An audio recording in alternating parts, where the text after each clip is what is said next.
The Wonderful World of Darklords, The Peddler's Tales, Dawn Karnage.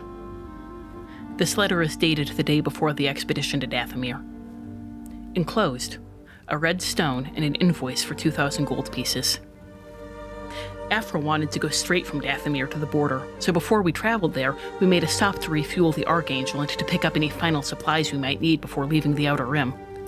The refueling station in question was a seedy establishment called Louis's Place, which was apparently a popular haunt for pilots and captains and navigators of all sorts. In this case, that turned out to be a problem, as Afra took one step inside and immediately stepped out again, muttering, "Poodoo." "What?" I asked her.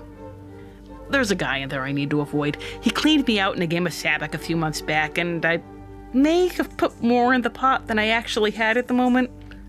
A little more, just a couple of 10,000. I'd think he would have cheated. What am I, an infant? Of course I cheated. He also cheated. He's really good at cheating."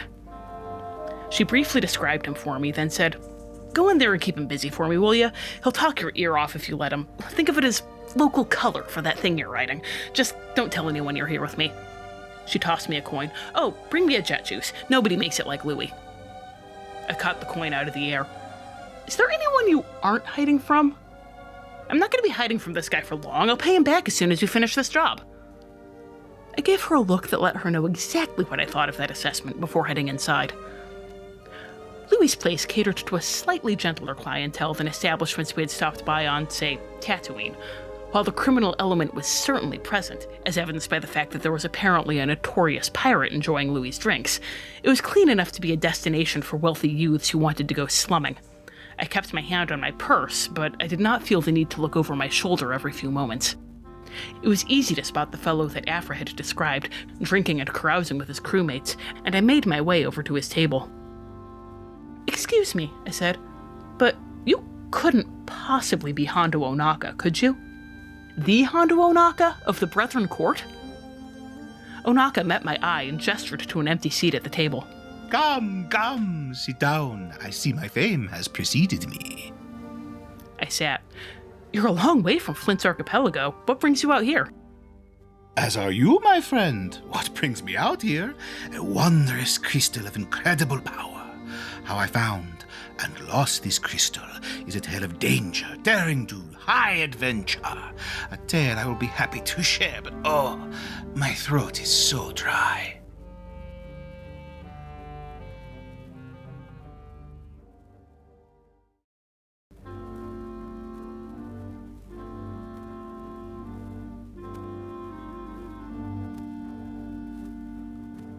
As the story went on, I found myself longing for the peddler. I had always considered him long-winded, but compared to Onaka, he was downright pithy. By my reckoning, he had gone on for at least 4 23-minute installments, interrupted by breaks for more jet juice. Afra was right. It was excellent, and it went down smooth enough that I stopped after 2 drinks. Hondo had no such restraint. "And then I searched the ship top to bottom, but the crystal was gone. The dastardly Karnage must have stolen it. How dare he steal from me what I honestly pilfered from him? No one likes a sore loser, Karnage." "If you did have the crystal, what would you have done with it? Used it for more of the daring act of piracy for which you were so thoroughly renowned?" I thought that last part may have been laying it on a bit thick, but Onaka didn't seem to notice. "Why, I would have ransomed it back to Karnage, of course. He has some plan to power a weapon and loot Cape Suzette. It all sounds very risky. I'll take my percentage up front, thank you." That does sound like the safer course of action. Well, thank you for the story, Captain Onaka, but I fear I must be on my way. Best of luck to you. "And to you as well, my dear. Safe journeys. Let me know when you finish that book about me. I'll be happy to autograph it for you." That had to be enough for Afra. I bought another round of drinks for him and his men, and procured that jet juice for her, along with a tally of how much she owed me for keeping Onaka's voice lubricated. As I was leaving, I heard a familiar voice. "Psst, over here." I should have known he would be here. The moment he caught my eye, he jerked his head toward a napkin on the table in front of him, which he pulled aside to reveal a red stone. I sighed, approaching the table. "You stole Don Karnage's stone from—" Never mind, of course he did. "Keep your voice down. He ushered me outside. Do you know what Onaka would do to me if he knew I had this?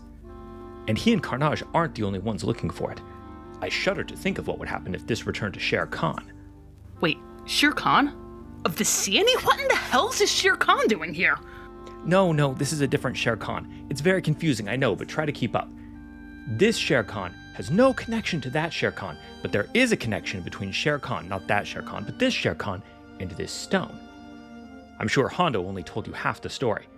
Oh, no, that's fine. He told me There plenty. was also a young ex-pirate named Kid Cloudkicker.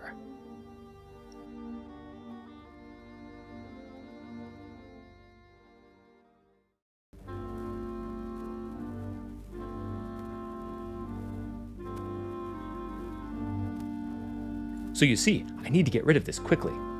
There are far too many parties looking for it, and the effects would be devastating if it fell into the wrong hands. It's somewhat charming that you think my patron's hands aren't the wrong ones. But, while he isn't exactly a fount of humanitarian sentiment, I doubt he would use us to hold cities for ransom. A thought occurred to me, and I chuckled.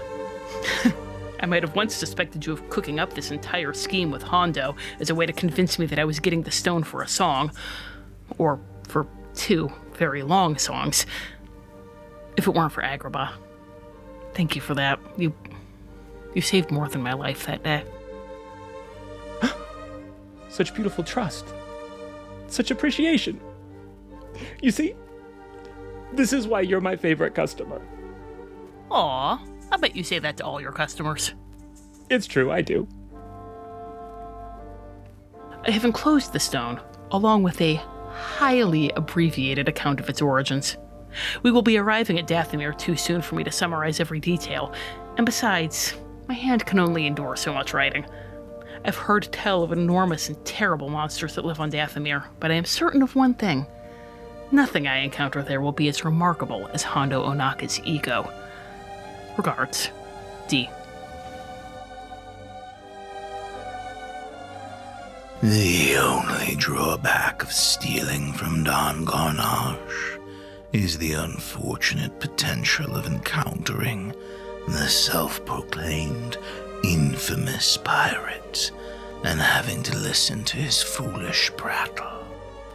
Clearly the peddler wished to be rid of this crystal quickly, and sold it to you at a fraction of its true worth. I find the magic contained within of a rather trivial nature, but I suppose it could have its uses. In preventing parchment from stirring in a light breeze, perhaps.